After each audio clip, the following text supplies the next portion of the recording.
तुम दोनों हमें देखकर हंसने क्यों लगी? हमारे सिर पर सींग देख लिए हैं क्या? तू भी कहाँ उन पर ध्यान दे रही है? तू तो जानती है वो दोनों जब साथ में होती हैं अपनी अलग ही दुनिया बना लेती हैं। ये बात तो तूने बिल्कुल ठीक कही। मुझे तो कभी कभी लगता है दोनों देवरानी जेठानी नहीं बल्कि सगी बहनें। तुम ये सब छोड़ो और बताओ कि आज इस वक्त अचानक यहाँ कैसे आना हुआ? लगता है तुम्हारी बहुओं ने घर की साफ सफाई कर ली है। हमारी बहू का छोड़, वो जो करेंगी सो करेंगी, पहले अपनी बहुओं का ख्याल कर। क्यों, क्या किया मेरी इन बहुओं ने? तेरी इन बहुओं ने नहीं बल्कि तेरी तीनों छोटी शहरी बहुओं ने किया है। मैंने उन तीनों को जीन्स और टॉप पहने कहीं जाते हुए देखा था। उन्होंने सिर पर चुनरी भी नहीं रखी हुई थी और शायद मंगलसूत्र भी नहीं पहना था। ये तो क्या बोल रही है ललिया? मेरी छोटी बहुएं ऐसा नहीं कर सकती। जरूर तुझे कोई गलतफहमी हुई होगी।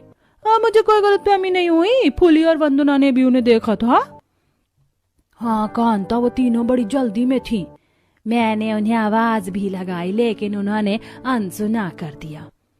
वो तीनों जरूर कोई और होंगी, तुमने अच्छे से देखा नहीं होगा। कांता किसी भी तरह उन्हें झुटलाने की कोशिश कर रही थी। तभी हाथ में बैग लिए निशा, शिवानी और नव्या वहां आती हैं। उन्हें देखकर ललिया, ले अब खुद ही देख ले अपनी बहुओं को।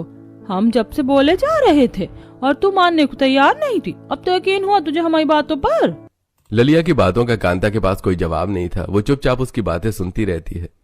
खैर, हमें क्या करना कि तेरी बहुएं क्या करती हैं या तू उन्हें कितनी छूट देती है। हमें घर पर बहुत काम है, हम अभी चलते हैं। इतना बोलकर वंदना, ललिया और फूली वहां से अपने अपने घर चली जाती हैं। जिनके जाने के बाद निशा, शिवानी और नव्या निशा के कमरे में चली जाती हैं। इन तीनों ने तो मेरी नाक ही कटवा दी, कुछ बोलने लायक ही नहीं छोड़ा। मैं अभी जाकर इनकी अकल ठिकाने लगाती हूँ। सोचती हुई कांता उनके पीछे पीछे जाती है। वो तीनों निशा के कमरे में बेड पर बैठी थी कि तभी कांता निशा के कमरे में जाती है। तुम तीनों को इस घर की मान मर्यादा का कोई ख्याल है या नहीं? सासू